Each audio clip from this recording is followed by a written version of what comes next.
Okay, folks. Today, I hope to finish up talking about the static Malthusian model in all of its details. And I have to do that because we're actually falling behind a little bit, because then we're going to see that there's going to be some interesting dynamism in this Malthusian world that's because of a connection, a close connection between the ideas of Malthus and those of Darwin. But first, we have to finish up talking about fertility. What's the shape of this schedule in the pre-industrial world? And then mortality, right? And do we really observe this crossing of these schedules? And what I mentioned was that the place that we have some of the best demographic evidence for is England from 1540 onwards and France also from 1540 onwards, because of legal requirements that were set in place in both countries at that date, that the local parish priest had to maintain a register of all baptisms, all burials, and all marriages. And so we, because of the extensive history of demographic investigation, they've been able to reconstruct the entire population history of a number of British parishes starting in the late 16th century, and also a number of French parishes, where you can actually go through and calculate exactly what happened in this parish over a course of 300 or 400 years. And so that gives us a lot of demographic information. And then with all of these parish registers, there's something like 9,000 parishes in England. Now, it turns out not all of the priests were very diligent in keeping these records. Some of them would just stop for years or else only partially record people. Many of these records were lost, but enough of them survive that they can then actually calculate aggregate birth rates and death rates in England in every year from about 1540 onwards. So we have this wealth of information for a society like England. And what's troubling for the Malthusian model is in that aggregate information, we'll see that there's going to be no evidence that either fertility or mortality responded to levels of income. Fertility, and the way we can look at fertility and income is we can look at periods when incomes were high versus periods where incomes were low. There's simply no correlation between birth rates and those variations over 10 or 20 years in income levels. And then we also get very big annual shocks to income. And again, we could say, is there any response of either fertility, or what we think of would be, do people delay marriages, for example, in years where harvests are very bad? And again, the answer is there's very little sign of any response here, and so it makes it look as though that this schedule is just going to be flat. More troubling will be the question about what about this death rate schedule? If they're both flat, then the question would be, well, what's maintaining the equilibrium in this pre-industrial world? That's what we get looking at the aggregate evidence. Now, previously, these parish records didn't seem to permit us to look at fertility or mortality in cross-section across individuals, because the priest just recorded the name of the person. They didn't record any of the details of how much wealth they had, what occupation they had, anything else like that. And so it would seem that it wouldn't be able to learn anything about individual level fertility and income looking at these records. But it turns out there's another activity that the church carried out, which was to register people's wills. And so what we can actually do is, from a will, we can figure out the occupation of a person and also how much stuff they had. And there's a huge variation in these pre-industrial societies in terms of how wealthy people are at the time of death.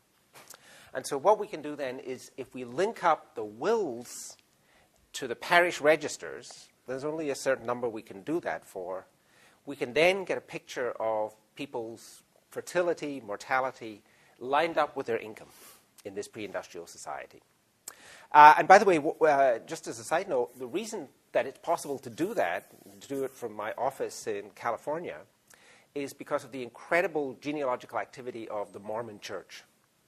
For various theological reasons, the Mormon Church wants to identify everyone who's ever lived who could potentially be identified.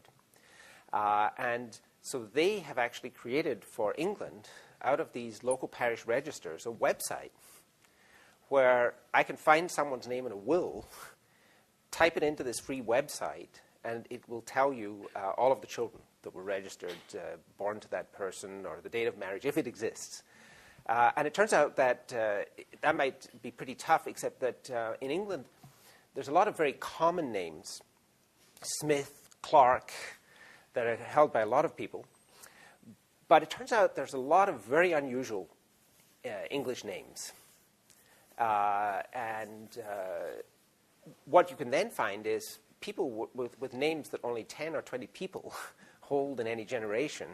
And so it's relatively easy to track them to the parish records because the name is simply so unusual. And we're actually going to use that. I've done a lot of stuff since the book came out looking at pre-industrial England and social mobility. And so in a few lectures' time, I'm going to show you we can use these names to actually trace, unusual names, to trace social mobility over 300 or 400 or 500 years in something like pre-industrial society. But for the moment, what we have then is we have measures of people's wealth from the wills, and then we have measures from the parish registers of their nuptiality and fertility. And what's the answer? The answer is, looking in cross-section across people, there's a strong positive relation between the birth rate and people's wealth. So that if you actually take cross-sections of poor and wealthy male testators, and we have to use men because men hold all the property in this society, you get this very strong association. And in fact, if we divide the will makers up into quartiles, that is the bottom 25%, the middle 25%, and then the top 25%. So this will be the quartile.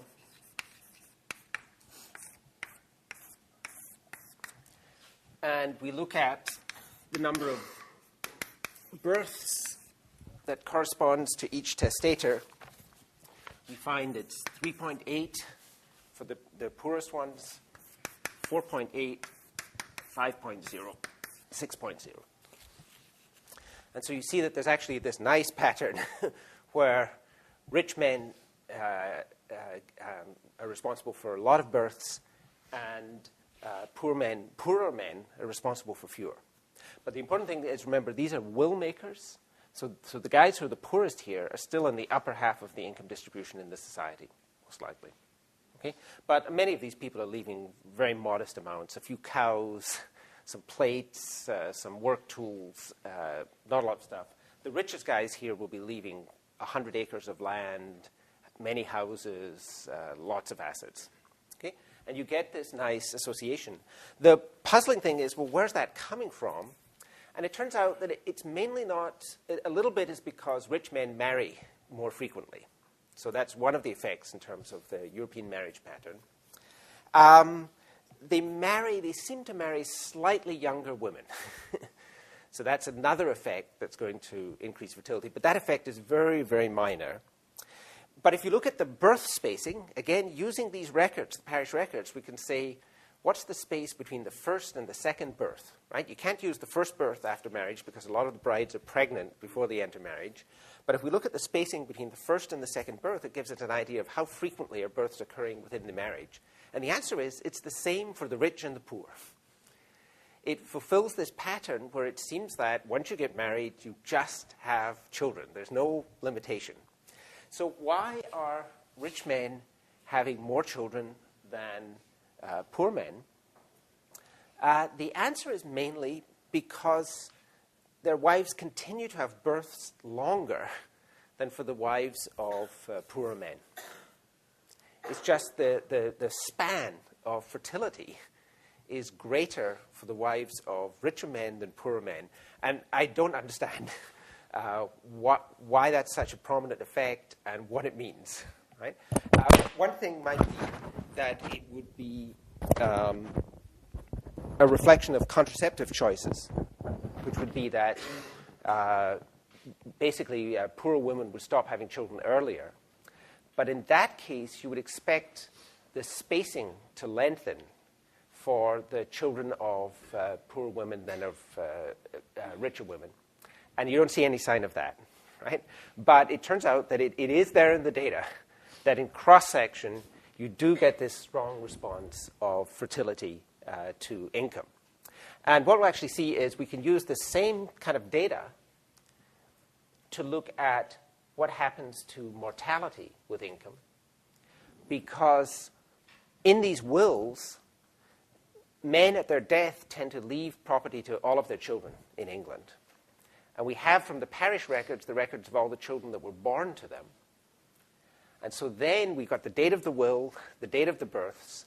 We can actually track, well, how many of their children survived till the time of the will, and actually calculate what's mortality incidence like for rich as opposed to poor in this pre-industrial world. And what we'll actually see is that you do observe this downward slope, that richer men end up having children who survive better than poorer men. But the odd thing is that when we look at the net fertility advantage, we'll see of the rich as opposed to the poor, the numbers of surviving children, it's quite strong. It's about double for the richest men as opposed to the poorest men. It's actually still mainly coming from fertility. Mortality is actually only explaining a relatively small share of that gap. And so it's an odd feature, but it turns out in cross-section in England, you get all the elements that you would expect from this Malthusian model. And the puzzle is why it doesn't in any way show up then in the time series evidence, why periods of low wages and low incomes are not associated with the general declines in fertility and general increases in mortality in England. Because, as I say, the pattern in cross-section is very strong. That English pattern of much greater fertility for the rich, it turns out that that is not observed if we go to pre-industrial China. That there's actually, in pre-industrial China, there's very modest gains in terms of fertility for rich people as opposed to poor people, right? And so it's something that's very strong in pre-industrial Europe, but it has relatively modest effects in terms of fertility when we go to somewhere like China. How do we know that for China? Well, recent work, again, as I say, we know so much more in 2009 about these things than we did 20 years ago, that it's amazing how much new material is emerging about this pre-industrial issues. But what's been done for China is the source there is these family lineages. It's these books that are preserved in family temples that record the history of particular clans in China. And you know that in China there's a lot of reverence for ancestors, and there's a lot of desire to maintain the continuity, the lineage of the clans in a way that you don't get in Europe. And so that we have these records then, and for some of these families, they extend back to 1300 in China, all the way up till 1800. And so what Carol Xu from University of Colorado at Boulder has done recently in a paper that's not yet published is to classify sons within this genealogy and group them, first of all, the ones who have no, how do we measure their status? So they're the ones who have no title, right? They have no honors, they have no distinctions. They're just, it's the regular Joes of pre-industrial China. And then there's a group that have some titles. There's a group that are near gentry, and there's a group that she classifies as gentry. And so unlike the English data, you can't actually get a measure of their full economic position, that is their wealth. We can just get some rough idea of their social status based on there's nothing distinguished about them in the genealogy. There's some kind of local, they became a magistrate or had some kind of local distinction. These guys had many more titles. And then the very upper class of these are ones who do very well on the imperial exams and become high officials in the Chinese government. And so we can classify them in this way. And then we can just look at how many sons are recorded in these genealogies as being born to men in each group. And remember, we have to use the sons because of female infanticide. so that not all the daughters who were born would actually make it into the genealogy. And when we do that, we find that those with no title have 1.95 sons. So that implies that they're giving birth, their wives are giving birth to about 4 children. Okay? And so that's the total births. And then some titles, it's 2.17, near gentry, 2.33, gentry, 2.04. And so what you actually see in China is the fertility response to status and income is surprisingly muted. Rich men are not using their position and income to have very large numbers of children in this society. Whereas in England, the richest men are ending up with something like 5 surviving children. In somewhere like England. Here, if you just look at births, the richest men are still giving birth to only about 4 children in these genealogies. Right? Now, there's a problem that not all the sons may be recorded. If you're a particularly undistinguished son, if you die very young, it may be that there's incomplete recording here. But it's interesting that there isn't very strong effect. There's some effect, but not very strong. The next thing, though, these genealogies record also is the number of wives. Remember, this is a society where if you're richer, you can end up with more wives. The poorest men have an average here of 1 wife. Right? And so they don't get second wives. But as you move up the social rank here, richer men, one of the things that they do show up is having multiple wives in this society. What about the numbers of sons per wife then? So here it's 1.95, 1.41, 1.61, and 1.62. And so what's actually happening is the richest men, because they have more wives, the wives actually produce fewer children each. And so the interesting thing is, for some reason, in these Chinese upper-class families, rich men actually do show up as, you'd think potentially they would have many more children. But once you have more wives, the fertility of the wives actually falls here. And so there is actually this very kind of muted response to income in Chinese society. And so one of the interesting puzzles we'll see when we come on and talk about Malthus and Darwin is there a different social dynamic going on in Asia as opposed to Europe in the pre-industrial period? Because what we'll see is happening in Europe is that the economically successful are producing a flood of children within those societies. And because they're static societies, we'll see that those children are going to have to be moving steadily down the social hierarchy. Right? And that there's an interesting social dynamic there where downward mobility is going to be the dominant feature of those societies. Whereas in both Japan and in China, the rich are slightly more fertile than the poor. But essentially, they are not producing all of these surplus children who have to find a living in some other way than remaining in the landed class or remaining in the bureaucratic class. And the interesting question would be, is that having an effect in terms of how open these economies are, how much they're changing, how much people's attitudes are changing as we move towards the Industrial Revolution?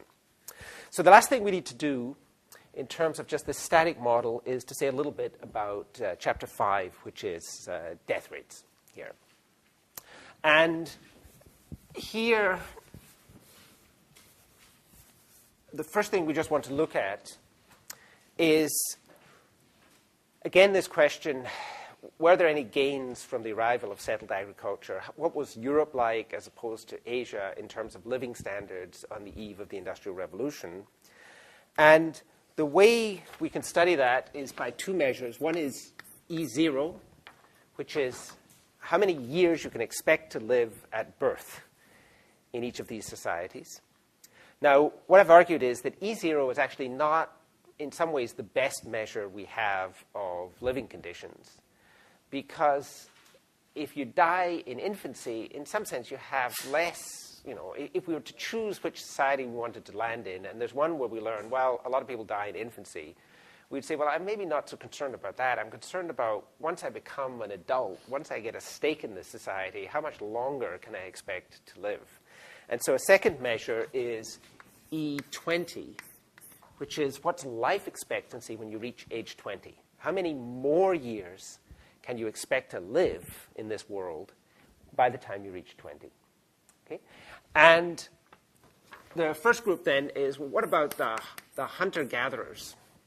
Okay? So we get these studies of modern hunter-gatherers where people go and try and figure out what the ages of people are, what rates people are dying at. And there's a whole group of these populations that have been studied. And the answer is that for hunter-gatherers, the median life expectancy at birth is about 32 years, 33 years. Okay? So it's not terrible. And the interesting thing for hunter-gatherers is that the median life expectancy at age 20 is 40 years. What does that mean? It means that in these groups, you have greater life expectancy at remaining years life expectancy at age 20 than you do at birth. By surviving the hazards of childhood and infancy, you get rewarded with this. You've now been revealed as a tough one. And so you have this higher life expectancy. And the interesting thing about that is that in these groups, living in the forest with all kinds of dangers, they're moving all the time, they're quite violent, these societies. It's still the case that without any medical treatment, on average, someone who makes it to 20 will make it to 60. Right? A bunch of these guys would be able to draw Social Security benefits in the United States if they were entitled to them, without any medical treatment. And so that's what we expect for the Stone Age, is that life expectancy at something like 20 may actually be not that dramatically different than it is in the modern world. Right? Life expectancy at birth is very low, but because a lot of the excess mortality occurs in infancy, life expectancy at more adult ages is greater. Right? And we'll see one reflection of that is that there's a study that's been done from 1500 to 1750 in Europe of the age of death of notable scientific and philosophical figures. And on average, those guys died at age 66, which, as I say, it's less. I mean, now we're very close to 80 in terms of life expectancy at birth. But in a world without effective medicine, it's surprisingly high. Though there's a bias in that study, which is you only become a famous scientist or philosopher if you live long enough to actually complete the work that's going to make you famous. But it does turn out in the pre-industrial period there are lots of quite old people. And so in particular, for example, Isaac Newton, one of the greatest physicists who ever lived till 85 in pre-industrial, and was born in 17th century England. Voltaire, the French philosopher, writer, lived till 83. Immanuel Kant, the Prussian philosopher, again in the 18th century, lived till 80. And so it's an interesting feature of the society that there are some people who actually live to very substantial ages. And the upper age, from this English data, we can get calculations of kind of the upper end of the age distribution. It's around about 90 to 95. So it's actually not that far from the maximal ages that we're now able to reach. And as I say, it's amazing that these people have no effective medical interventions, right? That it's quite possible to actually live 80 or 90 years in this society, if you're lucky, without any interventions of any kind. So that's hunter-gatherers. What happens then if we go to Western Europe around 1800?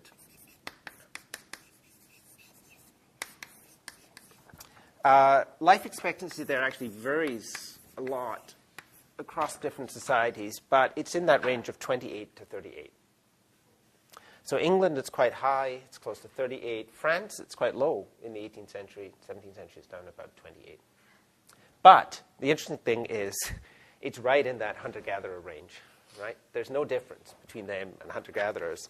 And life expectancy at 40 is about 32. And so it actually shows a somewhat different pattern in pre-industrial Europe, which is that infancy is less dangerous in these societies. But consequently, by the time you get to age 20, you actually have lower remaining life expectancy than you would if you were a hunter-gatherer. right? And so you have these somewhat different patterns across different societies. So where Europe, for some reason, infancy and childhood are relatively low mortality rates compared to other pre-industrial societies. And so that means that life expectancy in adulthood is actually relatively modest. And then we've got East Asia and China, Japan. Life expectancy at birth seems to be about 30. So again, it's a little bit less than Europe and hunter-gatherers, but they're all in a very similar range. And again, in East Asia, life expectancy at 20 is actually better than it is in Europe. Okay? And the reason for that is, remember, there's a lot of female infanticide in Asia, and so there's very high death rates amongst infants. And that means that if you make it out of infancy with this overall life expectancy of 30, it must imply that you actually have pretty high life expectancy. Okay? And so, as I say, it confirms the general conclusion. There's no sign of any gains in the world up till 1800 compared to the original hunter-gatherers. There's not any real sign here of differences between Europe and Asia. And the other important thing is that all of these societies have life expectancies that are much greater than you would expect with completely unrestricted fertility. Because remember, life expectancy at birth is going to be 1 over the birth rate. A life expectancy of 33 corresponds to a birth rate of about 30 per thousand. Okay? And so that's what we think, and that the birth rate in these pre-industrial societies is. We observe, looking at, say, modern sub-Saharan Africa, that it's possible, under conditions of natural fertility, to get up to birth rates that are close to 60 per thousand. And so if there had been just unrestricted fertility in this pre-industrial world, then life expectancy at birth would have been less than 20. Okay? And so the important thing is that all of these societies are actually restricting in some way their fertility. They're avoiding about half of all potential births. And that's actually what's keeping life expectancy low as it is. It could actually be a lot lower in these societies, but it's actually being kept relatively high by this restriction on fertility. The other thing in terms of life expectancy is, what's the society with the lowest life expectancy in the pre-industrial world? Question here. What is the 30,000? Oh, sorry, that's the birth rate. So this thing here is 0.03. Yeah? What does that stand for? Like, what is it's 1,000? It's 30 births per every 1,000 in the population. Every year? Every year, yeah, sorry. So the question there was, apparently I hadn't explained, what is a birth rate? And so the crude birth rate in any society is just the number of births per year divided by the population. Okay? And so that's just one simple measure we have of fertility rates across societies. It's not an ideal measure because it depends on the age structure of the population. For modern, highly developed societies, that birth rate is down to 10 or less, right, per thousand. Okay? And so pre-industrial world, there are many more births per person in the population. And as I say, it turns out that that birth rate in this Malthusian world, in the end, is what determines life expectancy. Okay? And as long as that birth rate is high, life expectancy has to be low. So one of the key elements of living conditions is just going to be determined by what's the birth rate in this society. Okay? And so what I was saying here is, well, here's the record for life expectancy. Where's the very lowest life expectancies that we can find? And the answer for the pre-industrial world is actually in London. In London before 1800, life expectancy at birth was roughly 23. And that's about the lowest that you'll actually observe in any of these pre-industrial societies. And so it's a feature of Europe that cities, at least, are deadly locations with these very low life expectancies at birth. Now, what's the record in terms of income and mortality? That is the shape of this slope. I've already gone through that and said that you just don't see a lot of aggregate response in a society like England in the pre-industrial period to economic changes in terms of the death rate. Harvest shocks don't kill large numbers of people in England. except the last one that really had a devastating effect was 1315 to 17. And what actually happened in that instance was there were 2 successive very bad harvests, just by random chance. And people survived the first one, but then they just didn't have enough stored up to survive the second one. And that killed about 10% of the population. But in general in England, when you see these year-to-year fluctuations, they have very modest effects on death rates. And again, when you go from periods with low levels of income to periods with higher levels of income, again, there's very little sign of much effect on death rates. But if you take these people in cross-section and just look at how many of their children who are born will survive to adulthood, then what you find is that, now let me just give you a little bit of data on this. I don't want to overwhelm you with numbers. So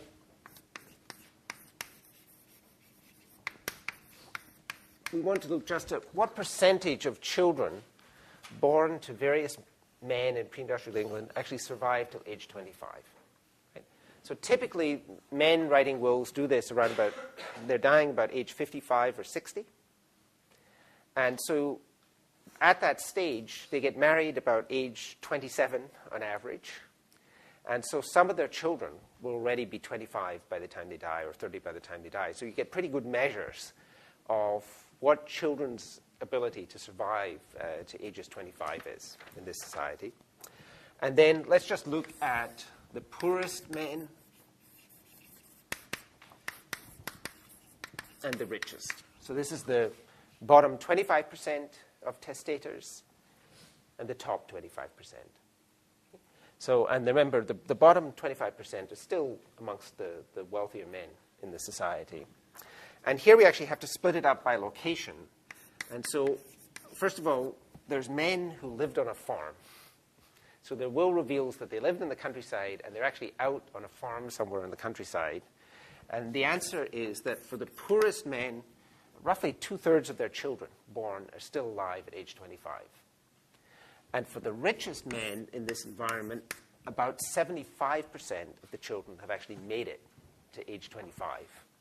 So they actually have, in the rural areas, you get this advantage still, but survival rates are actually very good in the pre-industrial period. And then there's people who live out in the countryside in villages, but who would be carpenters or, so they're actually living in the villages out in the countryside. And you see there that they have just slightly lower survival rates. So the safest place is on a farm. If you go to a village, it gets a little less safe. And then there's people who live in towns. So these would be modest towns of 5,000 or 10,000 people. And again, it's 59 to 63. So what you see is that your survival rates are actually dropping. But in all of these locations, the richest men have more of their children surviving than the poorest men, right? That there is this advantage to wealth. And then last of all, you have London, which by the 18th century is a giant city of about 1 million people, right? And very deadly. And here, for the poorest, the survival rate is 40%. And for the richest, the survival rate is 44%. So you really see this incredible gradient in terms of urban locations in the pre-industrial world. And only 2/5 of all children born, and so less than half the children born amongst the wealthy here are actually surviving in a city like London. There's another odd effect in this data, which again, I don't understand why. But for some reason, in rural areas, boys survive better than girls. In London, there's a big significant premium to the survival of girls as opposed to boys. For some reason, cities were particularly deadly to men in the pre-industrial period. And we'll come actually talk about this, we'll come back to this, because it turns out that cities seem to have had a large premium in terms of numbers of women living in cities in the pre-industrial era, so that they had effects on controlling, on driving up living standards in 2 ways. And one was that they drove up the death rate, and that helps in terms of living standards. But the second was that they may also have significantly reduced the birth rate by creating these gender imbalances so that a lot of women in cities couldn't find someone to marry, right? And a lot of men in the countryside couldn't find someone to marry as well because there's this mislocation of men and women in the pre-industrial world. And so the overall effect then is that you can definitely, again, in cross-section, actually see this Malthusian model. It's just that you can't see it in terms of time series, in terms of going from year to year. But the evidence is there in the cross-sectional data. Now, in terms of mortality, the questions that we have are, first of all, well, why was Europe so rich in the pre-industrial world? It doesn't seem that Europe had any advantage in terms of limiting fertility compared to Asia. So if it was going to be so rich, a large contribution would have to be that somehow Europe had higher death rates than Asia at the same living standards. And the question is, why were death rates so high in pre-industrial Europe? Well, it turns out in the period 1348 till the 1660s, the nice advantage that Europe had was the Black Death, which was raging all across Europe in this period and which maintained very high living standards in early Europe. And one of the important things about the Black Death is that it's really not very well understood why it eventually disappeared from Europe in the 1660s, because there's not much sign that people had actually acquired immunity to the bacterium. And so the later outbreaks tend to kill as many people who get infected as the earliest outbreaks did. So it's not clear that there was any kind of acquired immunity in the population as a whole to the Black Death. But what we actually think is that it's likely due to improvements in hygiene in Europe in this period, because the crucial vector that this disease requires is that people be living in close proximity to rats. And so in early medieval Europe, it's the vermin, it's the rats who are actually helping to transmit the disease to humans. It's when they die out that the fleas then move to humans. And so it just reflects the very poor hygiene of earlier pre-industrial Europe. And one of the things that's happening as you move into the 17th century, for example, is that housing materials are changing. And they're moving more towards brick houses and less towards thatched housing. And all of that helps to kind of keep down the rat population in towns and cities and the countryside. And so the interesting thing is that that advantage in the medieval period may well owe to very poor standards of hygiene. When we come to the later period, one of the big advantages that Netherlands and England have is very high rates of urbanization. Because, as we've seen, the cities are deadly. London on its own is driving up the death rate in England by about 10% every year. And so the cities are supplying this important boost to the death rate schedules in Western Europe, and these end up being relatively highly urbanized societies. So the Netherlands, by 1800, 35 to 40% of people are living in cities in the Netherlands. In England, by 1800, it's 25%. And so the nice thing is that in the earlier period, you have the plague, which is keeping up living standards. In the 17th century, as the plague is beginning to disappear, cities are growing greatly in terms of their size in Western Europe. And that increase in cities is actually immediately having this effect in terms of driving up death rates because of the very, very poor hygiene within cities. And then another advantage that at least the Netherlands had in terms of keeping up mortality rates was its colonial adventures. So in 1602, the Dutch set up the Dutch East India Company, the VOC. That company recruited about 1 million men between 1602 and 1795 when it was abolished. Right? And remember, the Netherlands, this period, is a country with a population of about 2.5 million people in total. And so the Dutch East India Company actually absorbed a large fraction of the population of males in the Netherlands, or certainly a significant fraction. And what that company is doing is exploiting the Dutch colonies in the East Indies, defending them and bringing back the products of the East Indies. And so the Netherlands gains enormous amounts from its control of Indonesia and enormous amounts of income from the control of the spice trade from Indonesia.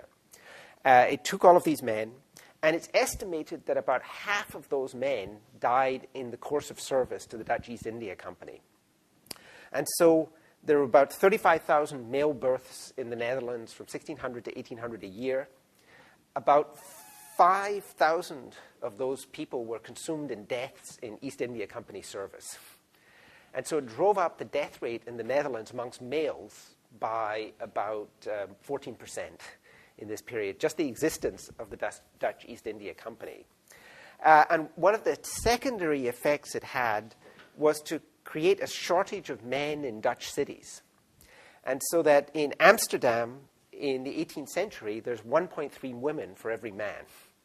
And because of this marriage pattern in Europe, where it's one man to one woman, right, unlike in China, where men can have multiple wives, what happens then in the cities is that in the Netherlands, a large fraction of women in the cities, and that's a large share of the population, simply never marry. And so in Amsterdam, around about 1800, it's estimated that about a quarter of all women in the city simply never married in this period. And so the very high incomes, as I say, of Western Europe then seem to owe to this combination of factors. There's high rates of urbanization. That consumes people. In places like the Netherlands, there are these colonial adventures. That consumes men, which won't directly drive down population growth, but it results in large numbers of women being left without potential husbands, and that again then limits the fertility in the society. And then the third factor is just the general low standards of hygiene in Western Europe compared to Asia. And one measure we have of standards of hygiene is, well, we can actually measure in a place like England what soap consumption per person per year was all the way back till about 1700. The reason we can do that is that the British government taxed soap. And so there was a specific soap tax. And so you can actually measure what consumption per person was. And the answer is, for England in the 18th century, is that the average person consumed a fifth of an ounce of soap per day. That's pretty small because that soap has to both wash clothes, people, other things. Soap actually also serves as a grease for axle wheels and stuff like that in this period. It's used as an industrial grease. It's used in industrial processes. It's actually an astonishingly small amount of soap. How do we know it's really low? Australian convicts in the 19th century were given a ration of half an ounce of soap a day. In the Civil War armies in the United States in the 1860s, both sides gave about 2/3 of an ounce per day to their soldiers. And so we actually know that things like soap consumption are very low in pre-industrial Europe. And so, as I say, it seems to be this combination of factors rather than any technological advantage that's actually leading to these relatively high living standards in Europe compared to other parts of the world. Now, one other puzzle in terms of death rates is, well, we see that living standards in Asia were very low. We see that in hunter-gatherer society, living standards were relatively high, but then we'll see that these were pretty violent societies, so they had their own source of mortality, and they also limited fertility very severely. There is this one remaining puzzle, which is, why was Polynesia such a paradise when the Europeans arrived in the 1760s? Because when the Europeans got there, the Polynesians are tall, they're healthy, but it's a society that seemingly would have a very high birth rate because there's very widespread and very open sexual activity. What shocked the Europeans was that the Hawaiians would just, in the middle of a meal or something like that, two people would just have sex in front of the rest of the company. I mean, it was so uninhibited that there was no even demand for privacy in the course of sex, and it started as soon as people reached puberty.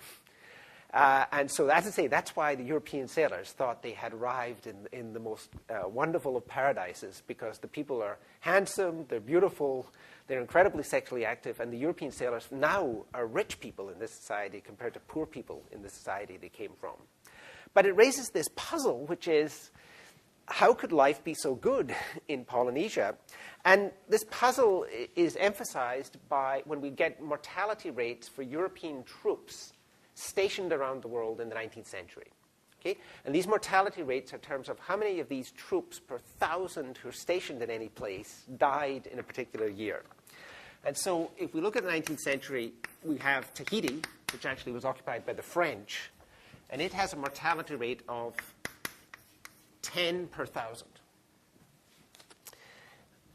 As a kind of baseline, there's British troops stationed in Canada, and this is outside wartime conditions. So this is all mortality that doesn't come from armed conflict. They have a mortality rate of about 16 per 1,000. We can contrast that with what about British troops that were sent to Bombay in India? Their mortality rate was about 37 per 1,000. Now, that's very high because remember, what are average mortality rates for pre-industrial populations going to be? For the general population, it'll typically be about 30 or 40 per 1,000. But these are all adults here, these troops that are stationed here. And so a lot of the mortality is actually going to be children in these societies. So 37 per 1,000 for young men is actually a very high mortality rate. Okay? And so these rates look reasonable. These rates start looking high. So we think that places like India are relatively unhealthy. If we go to the East Indies, that is, if we go to Indonesia, mortality rates for troops per year there were 170 per 1,000. So that meant that the Dutch soldiers who went to Indonesia, about a fifth of them almost are dying every year that they're on station there. And that's, as I say, why the Dutch East India Company is just consuming this huge number of male Dutch. It's because of these very high mortality rates and its main focus of operations. And then West Africa, so Sierra Leone, what was the mortality rates of British troops there? It was 483 per 1,000. That meant that the troops who were shipped out there in the 19th century to the coast of West Africa, a half of them were dying each year, right? This is much worse than combat losses, even in major wars now, right? And so the interesting thing is we get from this data this idea that in the pre-industrial world, there really were very unhealthy places. There were places that were disastrously unhealthy to be. A lot of these places here, what's important is the mosquito as a vector of various diseases. What was great about Tahiti was it didn't have mosquitoes, right? And it has a very balmy climate, but you can see it's a paradise compared to this part of the world here. But the puzzle is, in terms of the Malthusian world, it should have been one of the poorest places in the world, Tahiti. It should have been a place of incredibly low living standards because disease is not killing people, so they're all going to have to die from very low consumption standards. And so it is actually this great puzzle, which is it a violation of the Malthusian model, what was happening in Tahiti? Does it show that the model doesn't apply? Or is there some other explanation for these very high living standards? And it turns out that our best bet is that these living standards in Tahiti were actually created by violence within the society. And that violence took two forms. When Captain Cook and the other early explorers came there, the puzzling thing is they don't mention this. But when the English discovered this Pacific paradise, with people engaging in this kind of riotous life, their first thought was that these people needed Christian missionaries. And so the London Missionary Society actually arrived in Tahiti in 1797. And what the missionaries report is that there was actually a widespread practice of infanticide in Tahiti, and that somewhere between 2/3 and 3/4 of all children were killed immediately on birth. And they were either smothered, strangled, or had their necks broken.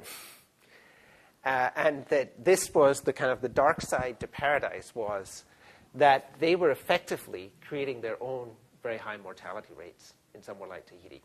And the amazing thing in the mission's report is that if the child survived that first day, it was treated with the utmost kindness, and that they were very fond of children, but that first day was deadly, and that there just was this social practice of infanticide. And then the second thing about Tahiti is that there were periodically quite murderous wars between different factions on the island. And so when the Europeans arrived, allegedly there had been before then a sustained period of conflict where the losers were all wiped out in that conflict, and that then allows you to have, again, relatively high living standards. But the interesting thing is that it really is the case. You can either have good living conditions because of nature's mortality, or it turns out you have to create socially your own high mortality rates if you're going to maintain very high living standards in the pre-industrial world. Okay, what I'll be going on to talk to next time is Malthus and Darwin, so that'll be chapter 6. But for the midterm, which is coming up on Friday, then we'll just go to the end of chapter 4 in terms of what will be covered. And then Nick, 4 times in section this week, will go over the practice midterm, we'll go over and answer your questions, and so make sure you go to the section this week.